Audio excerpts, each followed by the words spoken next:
Аз бях тук в Ейлат на европейско първенство по маратон и когато отидах там, за първи път видях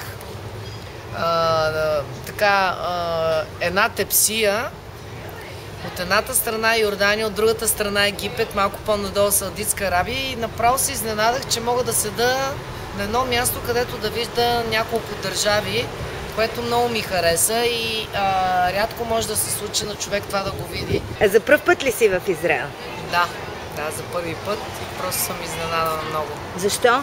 Просто това, което в хората се втълпява от тези боевели, как да ги кажа, от между Палестина и Израел, и хората просто са наплашили, че когато дойдеш тук, едва ли не има стрелби, проверки и просто ми беше интересно да дойда да посета. Какво ти е впечатлението от атмосферата, от хората?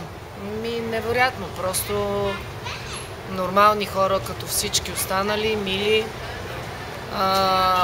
Не виждам някакво по-различно от това, което е в България или където и да е, така че е съвсем нормална страна, която се заслужава всеки да посети. Таня, ти си легенда в България. Не старееш. Каква е тайната? Виж сега, може би тайната при мен е това, че моя род е такъв. На мен баща ми лека му пръст, беше така младолик и изглеждаше много млад за възрастта си и винаги, когато ходехме с него заедно и всеки казваше това да не е гаджето ти. Може би на татко съм се метнала така да изглеждам, нескромно малко звучи, но нищо друго не полагам в себе си. Да, разбира се, внимавам в храненето, не спортувам, това мога да го кажа. Въобще не се занимавам с плуване, откакто съм спряла спортната дейност. Учудващо. Да. Просто съм се пренаситила от плуване и опитвам се да го компенсирам с някои други хобита, които да ми харесват. Ето, наскоро започнах с танци. Участвах в едно благотворително предаване Байландо, не знам тук в Израел дали го има. Не знаех да танцувам грам, ама пълно дърво бях. И така аз започнах с танците и ме въодушевиха. За колко време беше ти тук? В смисъл като туристка само за 3 дни, иначе на европейското в Ейлат бяхме една седмица, но почти нищо не можахме там да видим, тъй като моите служебни ангажименти нямаше как да се свържат с туристическата част, която искам да видя. Така че съм доволна от своето пребиваване тук. Значи, че трябва да дойдеш пак. Надявам се. Силно се надявам и много искам. Така, тук имам приятели много и се надявам пак да дойда. Този път ще доведа и семейството и децата си тук, защото им разказах за какво става въпрос и те са много изненадани.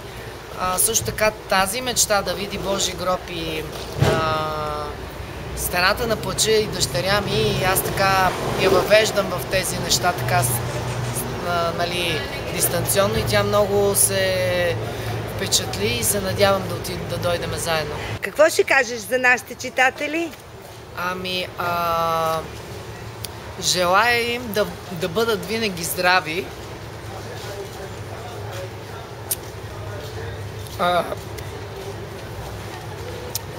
Вчера бях на една среща тук и бях много впечатлена от българските евреи, които милуват за България и поддържат своя български дух. Много искам така всички българи това да го правят и им пожелавам да не забравят, че са българи и своето знаме и да милеят за България, защото рано или късно техните деца все пак трябва да научат нещо и просто беше ми много приятно. Затова им пожелавам да са здрави, да не забравят, че са българи и винаги да милеят за България.